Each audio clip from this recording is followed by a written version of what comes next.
Hey guys, Jason Saghini here with Greg Lalas, and we're taking a look back at the 2013 re-entry draft, Stage 1. 4 players were taken in this draft, and we'll start with DC United. They had the first overall pick. They have cleared a bunch of salary cap space with De Rosario gone, Carlos Ruiz gone. They've also got that extra cap space because they qualified for Champions League, so they had money to spend here and get some guys, and they go out and they get 2 solid defenders. And they're spending money for those 2 defenders that they picked up. Bobby Boswell from the Houston Dynamo, they got him in the second round, but with the first overall pick, they got Sean Franklin. What are they getting these 2?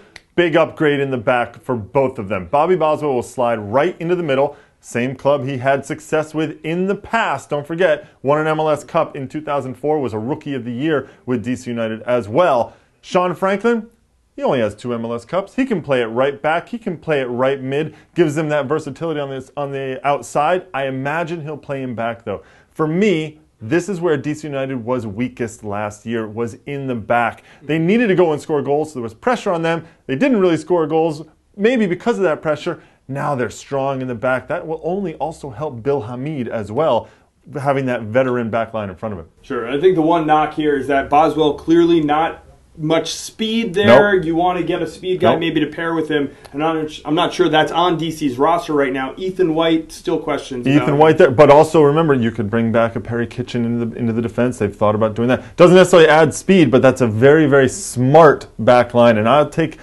intelligence back there as much as I'll take speed. All right, DC United has a lot of room to improve. Moving on, the Portland Timbers took who was probably the biggest name taken in this draft. That's Steve Zakuani, the former #1 pick for the Seattle Sounders. He moves to rival Portland Timbers, reunited with his former college coach, Caleb Porter, and, of course, a bunch of his college teammates when you look at that Portland roster. I love this move, by the way, on so many different levels. For one, it just ratchets up the rivalry between Seattle and Portland. Imagine when Zakuani, so beloved by the Seattle Sounders fans, imagine when he goes with Portland to CenturyLink Field. That's going to be an incredible moment for sure. Second thing about this, though, Rodney Wallace, down with an injury, ACL, so they needed some help on the outside and some speed. So he can maybe, Zakuani might be a guy to fill in there, but I still think there are questions about Zakuani's health.